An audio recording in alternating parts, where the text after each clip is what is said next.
For 3 years, my life had been a study in controlled observation. From the precise, sterile confines of my cubicle at Croft and Associates, I had watched Julian Croft move through the world. He was less a man and more a force of nature, a gravitational center around which our entire architectural firm orbited. He walked with a purpose that bordered on aggression, his custom-tailored suits failing to soften the hard lines of his shoulders. His voice was a low baritone that could cut through the murmur of the open-plan office without ever being raised, a tool of surgical precision. I had cataloged every detail. The way he'd pinched the bridge of his nose when a design failed to meet his standards, the almost imperceptible upward tick of his lips that passed for a smile, the scent of his cologne, sandalwood, and something sharp, like bergamot, that lingered in the elevator long after he'd stepped out. I was, for all intents and purposes, invisible to him. I was Leo Reyes, a junior architect who was good, reliable, and quiet. I produced clean, efficient designs that always came in under budget. I was a known quantity, a safe pair of hands. And every day, I sat at my desk and nurtured a hopeless, silent ache for a man who likely thought my name was Leon. He was, I'd long since concluded, ruthlessly, unequivocally straight. There was no evidence to the contrary, of course, but there was none to support my foolish daydreams either. He was married to his work, a beautiful and demanding mistress that consumed all his time and passion.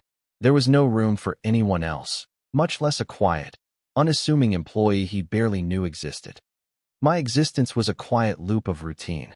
Wake up, commute, design buildings I would never live in, go home, eat alone, sleep.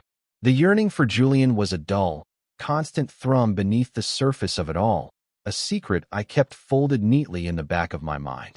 It was a foolish, adolescent fantasy, and I knew it.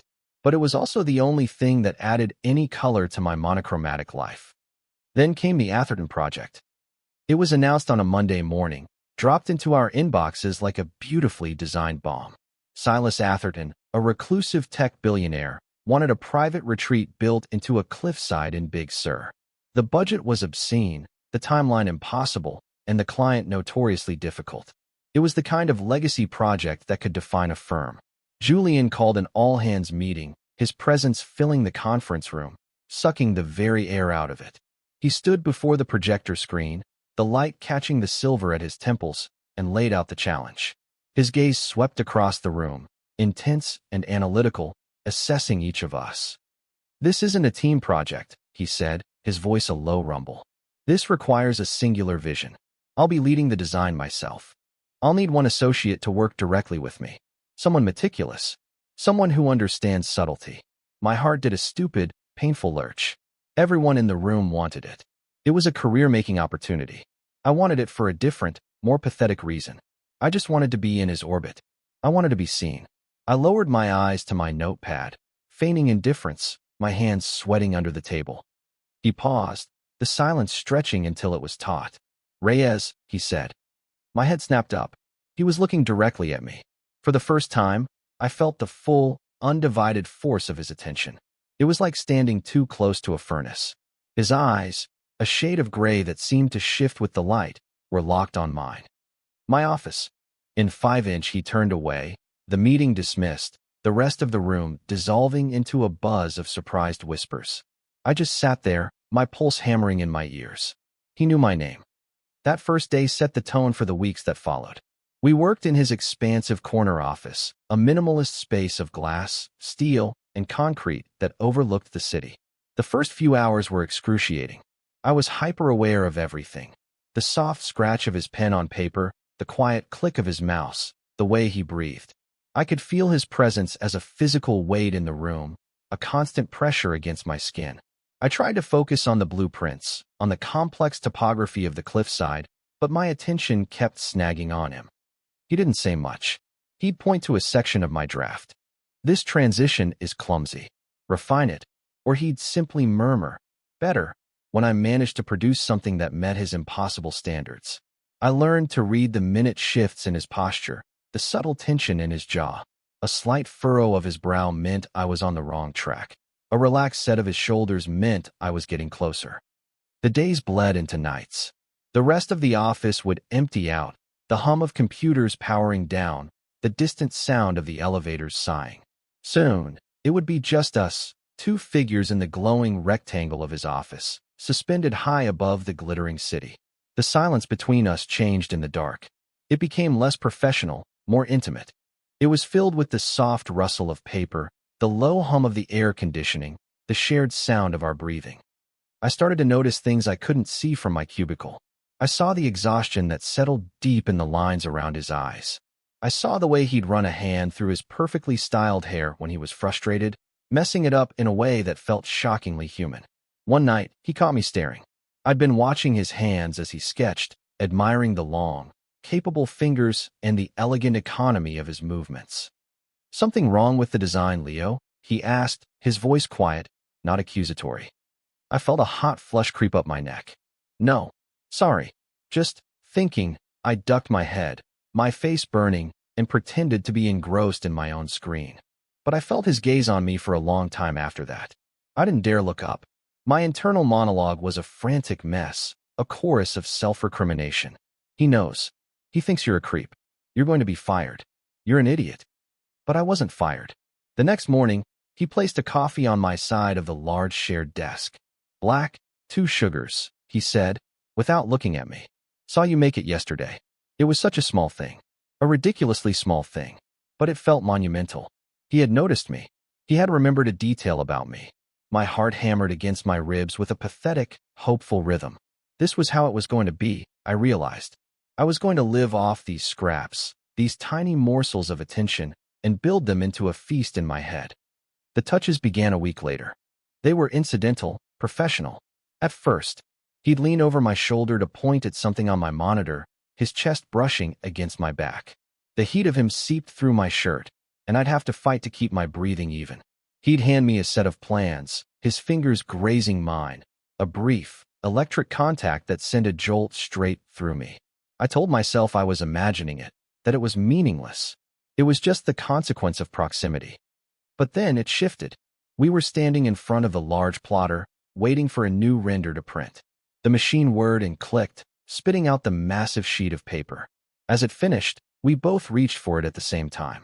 His hand covered mine, warm and firm, stopping my movement. He didn't pull away. He just held it there for a second too long, his thumb pressing lightly against my knuckles. My breath hitched. I looked up at him, my eyes wide. His expression was unreadable, his gray eyes searching my face. The air grew thick, charged with unspoken questions. I could feel the rough texture of his skin, the latent strength in his grip. My mind went completely blank. What was happening? Then, just as quickly as it began, it was over. He released my hand, his face a mask of professional indifference. He rolled up the blueprint with practiced ease. "The fenestration on the west wing is still not right," he said, his voice perfectly level. "Let's try a different approach." He walked back to the desk as if nothing had happened. I stood frozen by the plotter, my hand tingling, my heart galloping. I was not imagining it. That was not incidental. That was a question, and I had no idea how to answer it. The internal analysis went into overdrive. I replayed the moment 1,000 times, dissecting his expression, the pressure of his thumb, the length of the pause. Was he testing me? Was he just friendly? The idea was so absurd it was almost laughable. Julian Croft wasn't friendly. He was a precision instrument. Every action had a purpose. The all-nighter happened during the 3rd week. The deadline for the preliminary proposal was looming, and we were nowhere near ready. Around 10 in the evening, the last of the cleaning crew finished their rounds, the building settling into a deep, profound silence. It was just us and the city lights. "We're not going to make it at this rate," Julian said, his voice rough with fatigue. He finally leaned back in his chair, scrubbing his hands over his face. "We need to push through." "I'm fine to stay," I said, my own voice sounding thin in the quiet. He looked at me, a real, appraising look. "You're a machine, Reyes." He stood up and stretched, the fine fabric of his shirt pulling taut across his back. I quickly looked away. "I'm ordering food." "What do you want?" "Anything is fine." He ended up ordering greasy, terrible pizza from a 24-hour place downtown. We ate it straight from the box, sitting on the floor and leaning against the cool glass of the window wall. The professional barrier, already worn thin by weeks of proximity, finally dissolved. "Why architecture?" he asked, his voice softer than I'd ever heard it. I was so surprised by the personal question that I answered honestly. I like creating order out of chaos. I like the rules, the math, knowing that if you follow the principles, you can create something solid, something that will last. I shrugged, feeling foolishly exposed. It makes sense to me. He was quiet for a moment, staring out at the river of headlights below. My father was a carpenter, he said, and the admission hung in the air between us, a rare and precious thing. He could build anything, but he couldn't read a blueprint to save his life. He built from feeling. I wanted to understand the language he couldn't speak. It was the most he had ever shared about himself. It was a crack in the formidable facade, a glimpse of the man underneath the legend. We sat in a comfortable silence after that, the city breathing around us. In the quiet of 3 a.m., surrounded by discarded pizza crusts and scattered blueprints, he wasn't my boss anymore. He was just Julian, and I was just Leo. And for the first time, it felt like maybe, just maybe, that was enough. I felt a strange sense of calm settle over me. The constant, anxious hum in my chest quieted. We were just two people, working towards a common goal. It was simple. But nothing with Julian was ever simple. We finished the proposal as the sun began to paint the sky in shades of bruised purple and soft orange. We watched the sunrise together, a silent, shared moment of triumph and exhaustion. When we finally stood up, my legs stiff, I stumbled slightly. Instantly, his hand was on my arm, steadying me. "Careful," he murmured, his voice a low vibration that traveled up my arm. His fingers were warm on my skin, and he didn't let go right away. I looked up at him, and the weariness in his face was gone, replaced by that same unreadable intensity from the night by the plotter. His eyes searched mine, and I felt a powerful, magnetic pull toward him. My body sways, just a fraction of an inch, closer. My lips part on a breath I didn't realize I was holding. This is it. This is the moment. The sharp ring of his desk phone shattered the spell. He dropped his hand as if he'd been burned, his professional mask slamming back into place. He strode to his desk and answered it, his voice once again crisp and authoritative. The moment was gone. I gathered my things, my hands trembling slightly, and slipped out of his office while he was still on the call, my heart a confused, aching knot in my chest. The presentation was a blur.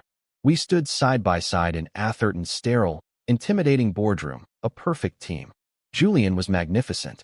He was charming, brilliant, and utterly in command. He walked the client through our vision, his passion for the project evident in every word. I watched him, a familiar ache of admiration and longing blooming in my chest. He was in his element, and he was breathtaking. We won. Of course, we won. Atherton was blown away. He shook Julian's hand with genuine enthusiasm, and even gave me a nod of approval. The elevator ride back up to our office was thick with a new kind of tension. It wasn't the tension of a deadline or a difficult design problem. It was the heady, electric buzz of shared victory.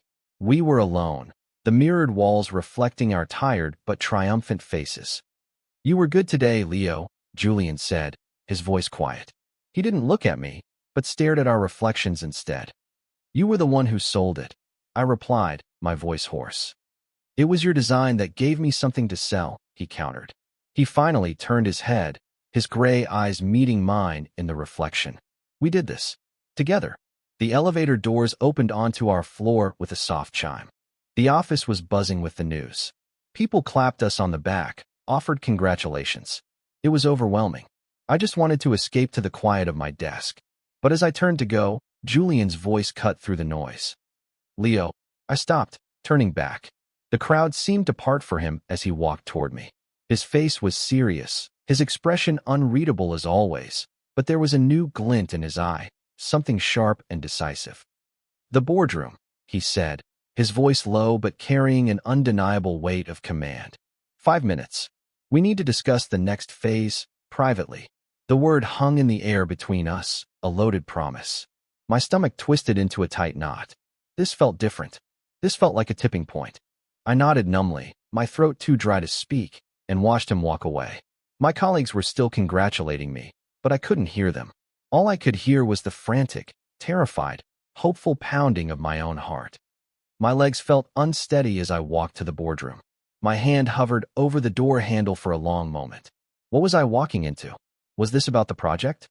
Or was this about the sunrise, the plotter, the stolen glances and lingering touches? My mind is a chaotic storm. I take a deep breath, steeling myself, and push the door open. The room was dark, the vertical blinds drawn tight against the afternoon sun, casting the space in stripes of shadow and light. The air was cool and still. Julian was standing by the far window, his back to me, a stark silhouette against the slivers of cityscape. He didn't turn around when I entered, but I knew he'd heard me. The silence stretched, thick and heavy. I could hear the frantic thumping of my own pulse in my ears.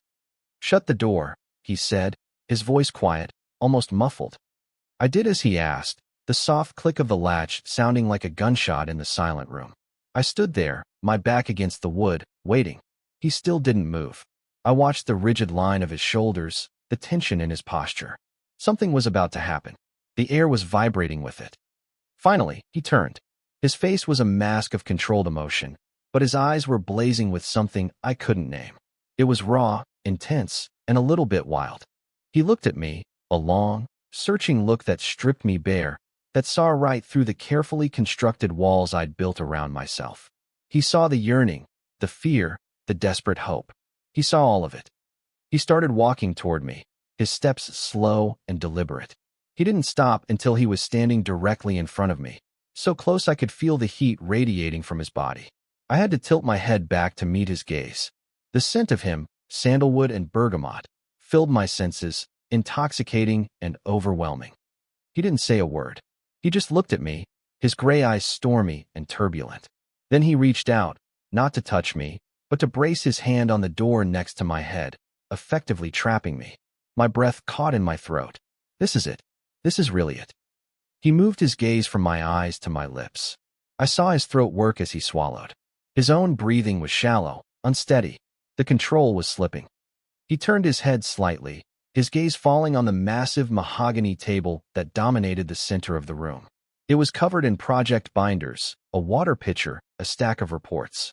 His expression hardened with a sudden, sharp decision. Then, in one fluid, shockingly powerful movement, he reached out with one arm and swept the entire contents of the table onto the floor. The crash was deafening. Binders exploded, papers flew everywhere, and the glass pitcher shattered against the polished concrete floor, water splashing across the dark carpet. The violence of the act was stunning, a brutal punctuation to the suffocating silence. My heart leaped into my throat. I stared at him, my eyes wide with shock and a terrifying thrill. He turned back to me, his chest rising and falling rapidly. The mask was gone. All that was left was a raw, desperate hunger. "I can't do this anymore," he rasped, his voice thick with an emotion I couldn't decipher. This, pretending. And then he kissed me. It wasn't a gentle exploration. It was a collision. It was desperate and demanding, a raw confession of all the tension that had been simmering between us for weeks. His mouth was firm and hot against mine, and his other hand came up to tangle in my hair, pulling my head back, deepening the kiss. I made a small, helpless sound in the back of my throat, a sound of shock and surrender. My mind, which had been racing just seconds before, went completely silent. There was no thought, no analysis, no fear. There was only this. The bruising pressure of his lips, the scrape of his stubble against my skin, the possessive grip in my hair. All the unspoken things, all the stolen glances and charged silences were pouring out of him, into me. And I answered him back. My hands, which had been pressed flat against the door, came up to grip his shoulders, holding on as if he were the only solid thing in a world that had suddenly tilted on its axis. I kissed him back with all the pent-up longing of 3 years of silent, hopeless pining. I poured every secret fantasy, every quiet observation, every ounce of my foolish, desperate heart into that kiss. He groaned, a low, guttural sound that vibrated through my entire body. He broke the kiss only to press his forehead against mine, our breaths mingling, hot and ragged. His eyes were closed, his face a portrait of exquisite agony. "Leo," he breathed, my name a prayer on his lips. He kissed me again, slower this time, but no less intense. It was a kiss of discovery, of claiming. His tongue traced the seam of my lips, a silent question, and I parted them for him without hesitation. The kiss became a deep, wet, uninhibited exploration. He tasted of coffee and something uniquely, intoxicatingly Julian. He backed me up against the long, now cleared table, his hands sliding down my back to grip my hips, pulling me flush against him. I could feel the hard, powerful lines of his body, the frantic, heavy beat of his heart matching my own. He lifted me effortlessly, sitting me on the edge of the cool mahogany. The position was intimate, dominant, and it sent a fresh wave of heat crashing through me. I wrapped my legs around his waist, pulling him closer still, never wanting it to end. We stayed like that for a long time, lost in a storm of our own making, the wreckage of his professional life scattered around our feet. The world outside the darkened boardroom, the entire city, the universe, had ceased to exist. There was only the sound of our breathing, the slick slide of our mouths, the desperate, clinging touch of our hands. It wasn't just a kiss. It was a confession. It was an absolution. It was everything. The next morning was a special kind of hell. I walked into the office feeling like I was made of glass, every nerve ending exposed and buzzing. I had a phantom feeling on my lips, the ghost of his mouth, the faint scrape of his stubble. The memory of the crash, the shattering of the pitcher, the raw hunger in his eyes. It was all branded onto the inside of my eyelids. We hadn't spoken after. When the kiss finally, breathlessly, ended, he had simply rested his forehead against mine, his breathing ragged. After a long moment, he'd stepped back, his face unreadable once more. "Go home, Leo," was all he'd said, his voice raspy. And like a fool, I'd fled, not looking back at the chaos on the floor, my legs shaking. Now, in the bright, clinical light of morning, it felt like a fever dream, a stress-induced hallucination. He wasn't in his office when I arrived. I sat at my desk, which was now located permanently in his office for the project's duration, and stared at my monitor, seeing nothing. My heart hammered against my ribs every time I heard footsteps approaching the door. I was terrified he would walk in and fire me. Or worse, act like nothing had happened. He arrived an hour later. He walked in with a coffee in his hand, his expression neutral. He didn't look at me. He just went to his side of the desk, sat down, and turned on his computer. The silence was a living thing. It was suffocating, a crushing weight that pressed down on me from all sides. My hope, which had soared so high the day before, plummeted into a deep, dark abyss. It was a mistake, a moment of madness. He regretted it. We worked like that for hours, in perfect, agonizing silence. We were two strangers sharing a desk, the space between us a yawning chasm.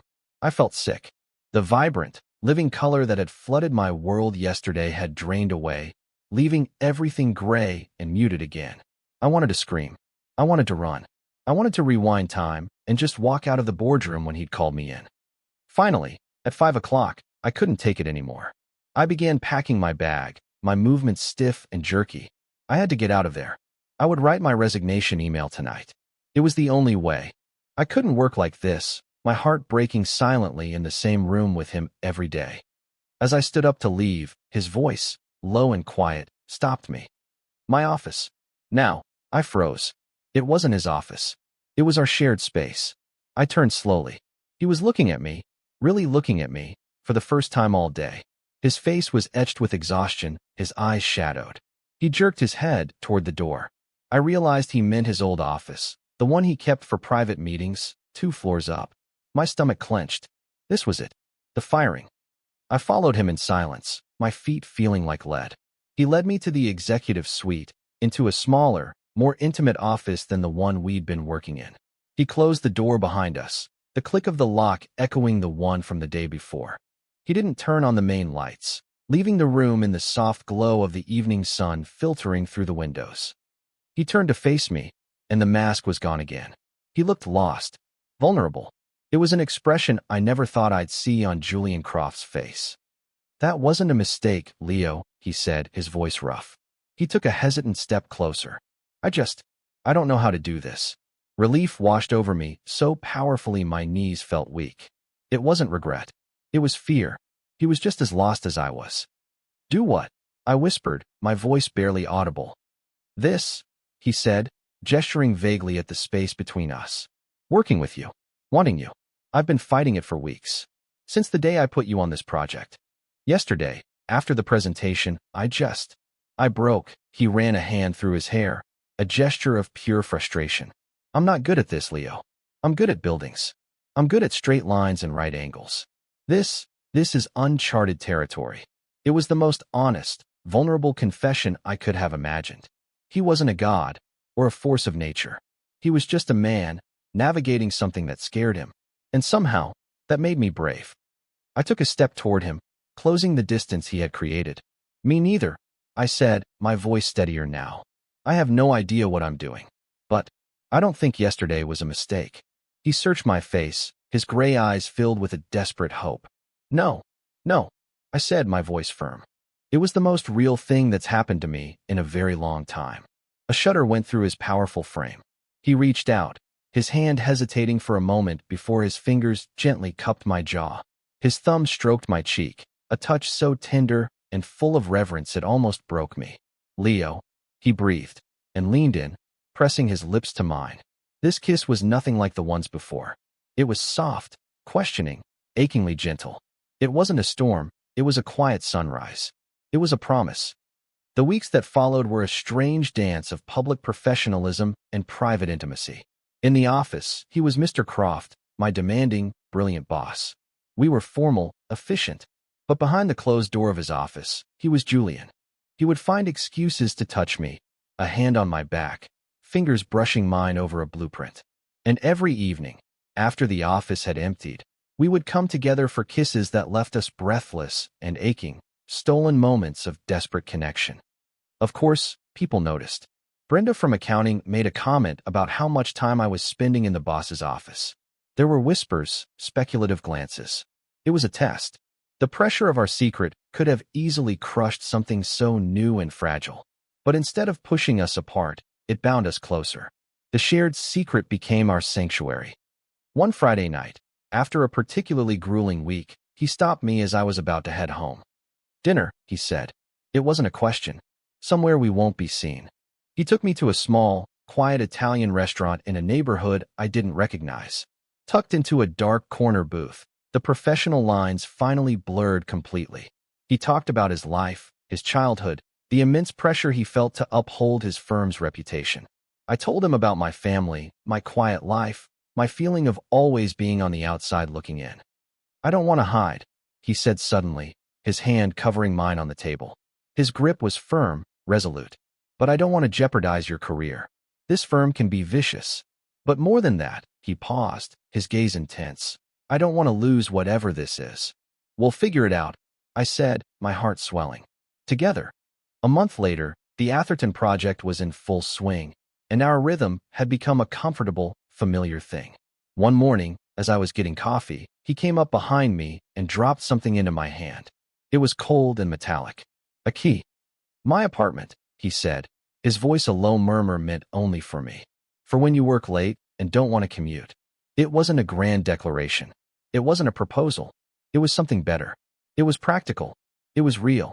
It was a key to a shared present, a quiet acknowledgement that my life was now intertwined with his. It was an invitation. That Saturday, I used the key for the first time. I let myself into his stunning, minimalist apartment high above the city. He was in the kitchen, wearing a simple gray t-shirt and jeans, looking more relaxed than I had ever seen him. He turned when he heard me, and a slow, genuine smile spread across his face. Not the imperceptible tick I was used to, but a real, breathtaking smile that reached his eyes. I was just making coffee, he said. I walked over to him, stood on my toes, and gave him a soft, lingering kiss. Good morning, I murmured against his lips.